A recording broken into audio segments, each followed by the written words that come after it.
Bueno, pues vamos a continuar hablando sobre el análisis de los requerimientos para dar un breve resumen.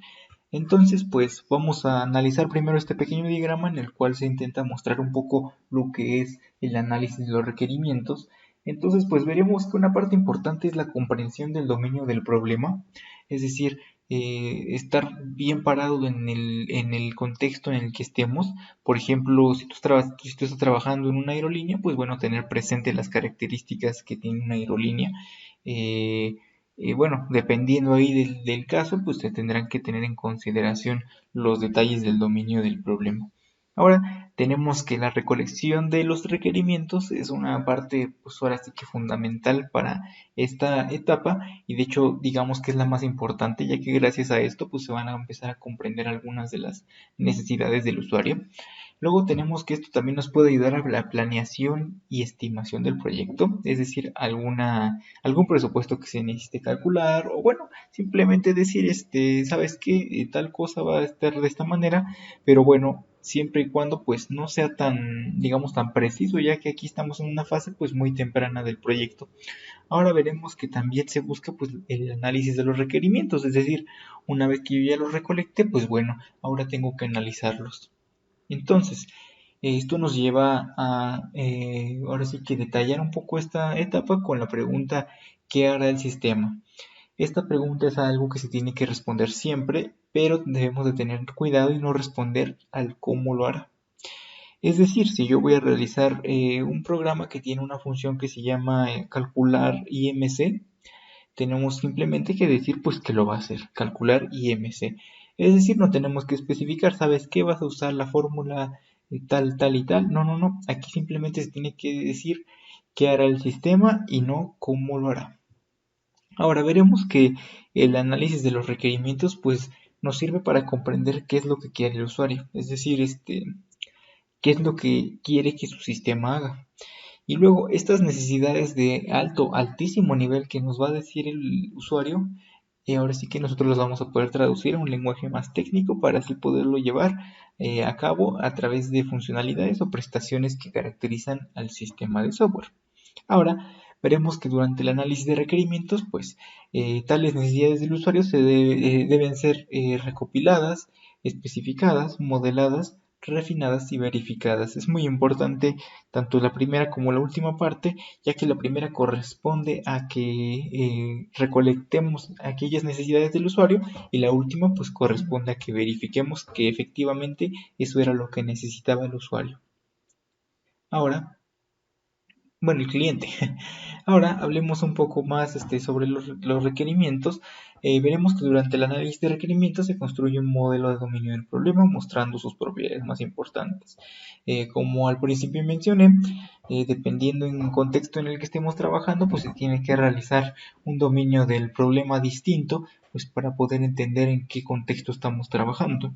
No todos los contextos son iguales, entonces se debe de modelar cada situación de manera independiente. Ahora, veremos que los elementos del modelo del análisis de requerimientos serán conceptos del dominio de la aplicación. ¿Qué quiere decir esto? Pues bueno, una vez que nosotros comencemos a recolectar aquellas características esenciales que debe de tener el sistema, pues bueno, estos ya se podrán empezar a familiarizar con conceptos pues más técnicos acerca de la aplicación que estamos desarrollando. Ahora, veremos que cuando se utiliza el paradigma de enfoque estructurado o programación estructurada, pues el modelo de análisis de requerimientos comúnmente se expresa en términos de entidades y procedimientos. Recordemos que lenguajes como C están totalmente orientados a los procesos y pues a las entidades, que bueno, más a procesos que de entidades, perdón, entidades. Sin embargo, pues veremos que en esta ocasión pues vamos a estar analizando con el enfoque orientado a objetos, es decir, ahora el análisis se va a expresar generalmente pues en clases, objetos y relaciones entre esos objetos, es decir, qué clases detecto, qué objetos puedo instanciar de esas clases y esos objetos cómo se comunican entre sí. Muy bien. Ahora vamos a ver un poquito más acerca del análisis de requerimientos a nivel global. Entonces, veremos que durante el análisis de los requerimientos se establece la razón de ser del proyecto y se determina su alcance. Es decir, por qué vamos a hacer este proyecto, pues hasta dónde tendría que llegar, en palabras coloquiales. Entonces, ¿qué tenemos que identificar en el alcance? Pues bueno, la visión, a lo mejor algunos objetivos que se plantee, ahí ya dependerá del proyecto, pero pues sí es importante que se planteen este tipo de situaciones. Ahora, pues vamos a ver que se adquiere una visión aproximada del proyecto en términos de los principales requerimientos. Entonces aquí estamos empezando a hablar de una visión y eso es bastante importante en cualquier proyecto, tener siempre presente la visión. Veremos que también se desarrolla un primer análisis del negocio, es decir, nosotros ya podemos comenzar a hablar un poco más a profundidad de lo que se está realizando. Ahora vemos que se efectúan las primeras estimaciones, pero aún no son precisas. Es precisamente lo que mencionábamos en la segunda diapositiva, en la cual mencionábamos que los cálculos que se realizan aquí o las estimaciones pues no son precisas. Sin embargo, pues pueden servir como indicio para próximas estimaciones más precisas, ¿verdad? Muy bien, ahora vamos a continuar observando pues las etapas del análisis de los requerimientos, que bueno, esto consiste pues en una cascada simple, clásica. Veremos que primero se encuentra la recolección de los requerimientos, luego el análisis de los requerimientos, luego especificación de los requerimientos y finalmente validación, verificación de los requerimientos. Entonces, vamos a continuar siguiendo pues ahora sí que esta cascada clásica va a ser muy común verla. Entonces, pues vamos a comenzar con cada una de estas fases para explicarlas paso a paso. Primero tenemos la recolección de los requerimientos, la cual pues corresponde a tener, digamos, un trato directo con el cliente para que nos diga qué es lo que necesita o qué es lo que quiere que haga el sistema, es decir, qué espera del sistema. Cabe mencionar que durante la recolección de requerimientos se identifican los aspectos clave del sistema que el sistema requiere y también se descartan los aspectos irrelevantes. Incluso pues puede llegar a haber algunas controversias en cuanto a los requerimientos, pero bueno, eso se puede arreglar en otras etapas más posteriores. Entonces, vamos a hablar un poco sobre las técnicas más usadas para la recolección de los requerimientos. Primero tenemos la entrevista con el cliente y los usuarios, es decir, ya sea con algún boli o con algún audio o algo por el estilo, pues bueno, preguntarle al usuario qué es lo que necesita y algunas preguntas clave que pues podremos identificar para poder facilitar el proceso pues de recolección. Ahora veremos también que existe otra que se llama observación de tareas o observación directa, pues el cual pues revela problemas, detalles, estrategias y estructuras de trabajo que son difíciles de captar claramente con las entrevistas. Es decir, básicamente pues podemos ver directamente el dominio de aplicación, ya sea que digamos, otra aplicación ya esté implementada y nosotros nos podamos basar en eso que ya existe para poder crear lo que queremos crear, o a lo mejor pues algunas actividades ya se llevan a cabo de manera manual y pues bueno, es bueno verlas para ver más o menos cómo se podrían automatizar. Entonces en eso consiste la observación directa. Y finalmente tenemos el prototipado, técnica en la cual pues se va modificando un prototipo hasta que cumple con las expectativas del cliente. Es muy común ver este tipo de prototipado, por así decirlo, en la ingeniería del software, ya que pues bueno, aquí lo importante es hacer lo que el cliente quería y no terminar haciendo algo que pues al final no quería. Entonces, el modelo que creo que también se le llega a decir incremental, pues bueno, es uno de los mejores que puede haber. Ahora, veremos que durante el análisis de los requerimientos se extraen características operacionales del software, se indican las interfaces entre usuario y sistema y se establecen las restricciones que debe de cumplir el software. Siendo esta la segunda etapa del análisis de los requerimientos, que se llama análisis de los requerimientos, pues bueno, es importante que una vez que nosotros hayamos recolectado los requerimientos con el usuario, por alguna de las técnicas que ya mencionamos, pues bueno, aquí se comiencen un poquito a clasificar, incluso aquí puede comenzar a uno a observar funcionalidades más específicas. Entonces, pues todo dependerá del tipo de proyecto, pero en esta fase lo que sí es importante es que ya se empiezan a identificar funcionalidades y requerimientos, ya sean funcionales o no funcionales. Ahora veremos que también se traducen los requerimientos del usuario a requisitos de software, perdón, requerimientos de software y se clasifican los requerimientos, que es lo que mencioné. Entonces, básicamente, una vez que ya tenemos lo que el usuario nos dijo en alto nivel, pues bueno, lo traducimos a necesidades del software, requerimientos del software. Además, se detecta si hay conflictos entre los requerimientos y se resuelven estos conflictos. Es muy importante esa parte, ya que una vez que hemos identificado algunos de los conflictos que pudieron haber surgido en esta parte o en la anterior, pues bueno, se corrigen. Ahora veremos la siguiente fase o etapa, que sería la especificación de los requerimientos. La especificación de los requerimientos es un documento que define de forma completa, precisa y verificable los requisitos, el diseño y el comportamiento u otras características del sistema o de un componente de un sistema. Entonces es importante esta parte, ya que es donde ya se empieza, pues ahora sí que a modelar un poquito todo aquello que se llevó a cabo en las fases anteriores, que son precisamente a través de diagramas o artefactos, creo que también se les llega a decir. Entonces, la especificación y modelado de los requerimientos comúnmente se apoyan en una gama de técnicas y métodos que proporcionan una mayor comprensión y claridad de los mismos, garantizando así la continuidad del ulterior proceso de desarrollo. Es precisamente lo que mencioné. Se hace uso de algunos de los diagramas o artefactos, pues que se tienen ya conocidos como los famosos UML. Entonces, aquí en la especificación de los requerimientos también observaremos que es importante tener, ahora sí que a la mano la declaración escrita del alcance del software, la especificación complementaria de los requerimientos funcionales, el glosario de identidades y objetos, el diagrama de contexto, los diagramas de caso de uso, los diagramas de clases y los diagramas de flujo, que estos corresponden a diagramas estructurales que mayormente pues están hechos a través de UML. Entonces, a continuación veremos la definición y uso de estas técnicas y métodos que soportan la especificación de los requerimientos según el proceso unificado de desarrollo de software, también llamado como UP.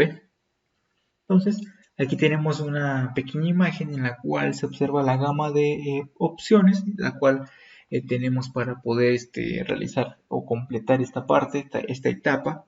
Tenemos ahí un mapa, un diagrama conceptual o de contexto. Tenemos ahí diagramas de caso de usos, tenemos la especificación complementaria, el glosario en la cual pues vamos a trabajar. Luego tenemos aquí modelos de dominio. Y la declaración del alcance de software, donde se hace mención de la visión, del alcance, de los objetivos, requerimientos de alto nivel y no funcionales o restricciones de alto nivel. Entonces, muy bien. Ahora continuamos y veremos, ahora sí como que por partes lo que acabamos de ver en la imagen anterior. Primero tenemos la declaración escrita del alcance del sistema de software, visión y análisis del negocio. Lo primero, pues describe los objetivos y las restricciones de software. Brinda una descripción del dominio desde una perspectiva de las principales funcionalidades o requerimientos y objetos identificados y proporciona elementos para la toma de decisiones. Esta parte pues podría parecer que no es tan importante como por ejemplo los diagramas, sin embargo sí son bastante importantes. Ahora tenemos el diagrama de contexto, el cual ilustra los principales componentes del sistema de software, sus dependencias de otros sistemas o entidades, así como los límites entre el sistema de software y su ambiente. Ahora tenemos, por cierto, el anterior es bastante importante, ya que eso que menciona al final, los límites entre el sistema de software y su ambiente, pues nos da a entender que si, por ejemplo, el sistema funciona nada más con un Wi-Fi, pues bueno, el diagrama de contexto tendría que indicarlo, que el Wi-Fi es un elemento o componente pues, principal o fundamental para el funcionamiento del sistema. Ahora, modelo de casos de uso. Describe los requerimientos funcionales y su relación con los no funcionales. Es decir, aquí ya es donde tenemos a los principales actores del sistema y pues bueno, los podemos ir conectando con las funcionalidades que tengamos en ese momento. Y pues bueno, con esto podemos hacernos ya más o menos una idea del comportamiento que tendrá el sistema pues, a nivel clases, ¿no? Ahora, vamos a ver lo siguiente, que sería el glosario. Se refiere a la terminología clave del dominio, o bueno, es la definición de los términos más importantes que sobresalen en el análisis del documento y los requerimientos. Estos términos no tienen que corresponder necesariamente con los objetos del dominio. Es decir, no necesariamente en el glosario ahora sí que las definiciones que pongamos van a ser forzosamente clases o objetos. Puede ser algunos de los términos pues que bueno se mencionan durante el documento, pues se trata de dar una definición ahora sí que del término en específico, pues para tenerlo presente en el documento. Y pues bueno, así de esta manera pues se evitan las ambigüedades. Ahora, tenemos también especificación complementaria. Veremos que es la descripción de todos los requerimientos funcionales, la cual complementa el modelo de casos de uso. Esta descripción puede ser hecha de forma textual, con tablas o con diagramas. Cualquiera de las anteriores que acabo de mencionar, siempre y cuando pues cumpla con los requerimientos que se mencionan en las primeras fases o etapas. Ahora tenemos diagrama de clases. Un diagrama de clases describe los tipos de objetos, bueno, clases que componen el sistema y los diferentes tipos de relaciones estáticas que existen entre ellos. Es decir, si yo hasta este punto he logrado identificar las clases o las posibles clases que tenemos en el sistema, pues bueno, el diagrama de clases me puede ayudar a aclarar un poco la situación y demostrarme algunas de las relaciones que puede haber entre esas clases o bueno, o las instancias de esas clases. Entonces es bastante importante el diagrama de clases y de hecho es uno de los más importantes para poder entender ahora sí que los tipos de relaciones que existen en los objetos del sistema. Ahora vamos a hablar un poco de la declaración escrita del alcance del sistema de software. Veremos que la visión describe la visión, bueno, obviamente, ¿no? La visión del proyecto, planteando de forma clara qué técnica, enfoque, paradigma, etcétera, será propuesto y qué problema será resuelto. La visión se complementa con un diagrama de contexto del sistema, que es decir, el diagrama de componentes, que también es llamado por ahí así. Ahora, los objetivos, pues describen los objetivos del proyecto, qué se pretende hacer, qué problema será resuelto, cuáles serán las principales funcionalidades que debe satisfacer el sistema de software y qué resultados alcanzarán. Esto es bastante importante, ya que así el equipo de desarrollo pues tiene metas planteadas para poder realizar durante el diseño y las pruebas ahora sí que posteriores, ¿no? Ahora tenemos restricciones de alto nivel y tenemos que son las principales restricciones, requerimientos no funcionales que afectan al desarrollo del software y ejecución del sistema. Ejemplos de restricciones pues son las siguientes: arquitectura, interacción con otros sistemas, seguridad, tolerancia a fallas y tipo de usuario, etc.